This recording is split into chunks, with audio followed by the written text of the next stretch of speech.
Hello मेरे प्यारे प्यारे भाइयों। आशा करता हूँ आप सब ठीक ही होंगे।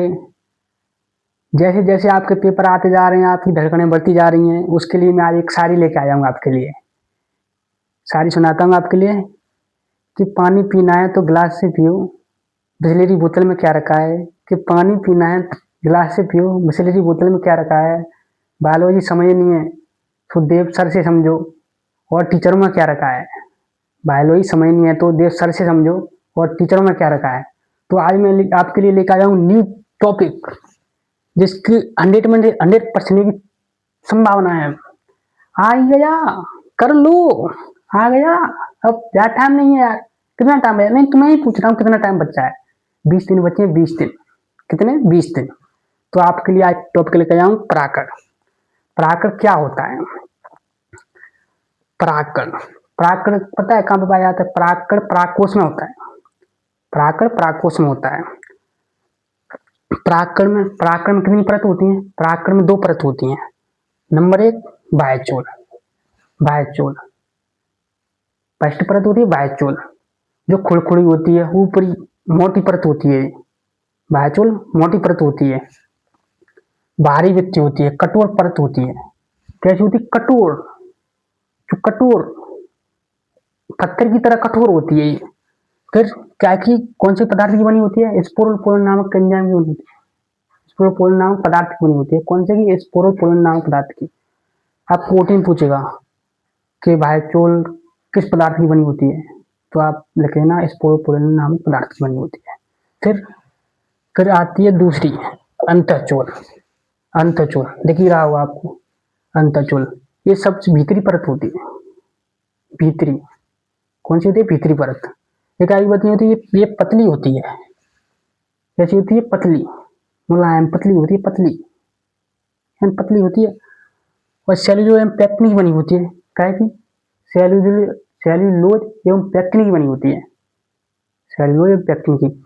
ऐसे पूछेगा आपसे, ओटी पूछेगा कि परागकण की आंतरिक परत किसकी बनी होती है, तो आप बता देना सेल्यूलोज एवं पेक्टिन की। किसकी? सेल्यूलोज एवं पेक्टिन की।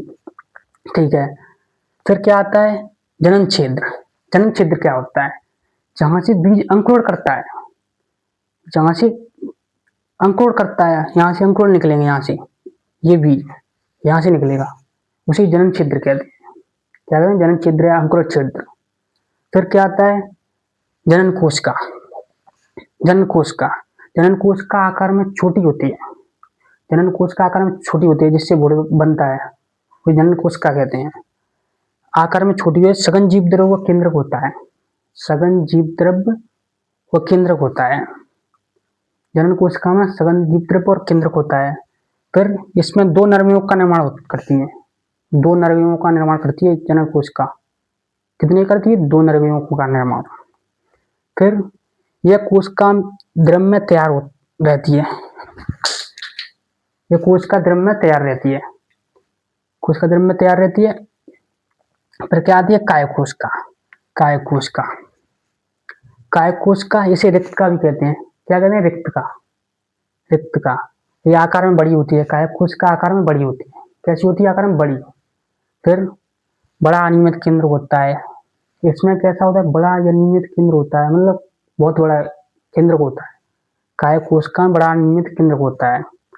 फिर परागनली परागनली के निर्माण में सहायक होती है। कायकोशिका परागनली का निर्माण करती है। किसका करती है? परागनली का। कायकोशिका परागनली का निर्माण। आपको पूछेगा कौन सी कोशिका परागनली का निर्माण करती है, तो आप बता देना कायकोशिका परागनली का निर्माण करती है।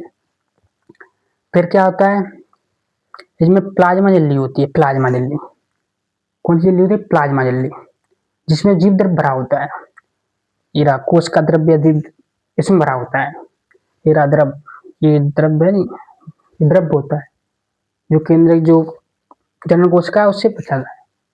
ठीक है ना? आपको आशा करता हूँ आपको समझ में आ गया होगा। परागकण परागकण की संरचना आपको समझ। परागकण में कितनी परत होती है? परागकण में 2 परत होती हैं, बाह्यचोल अंतःचोल।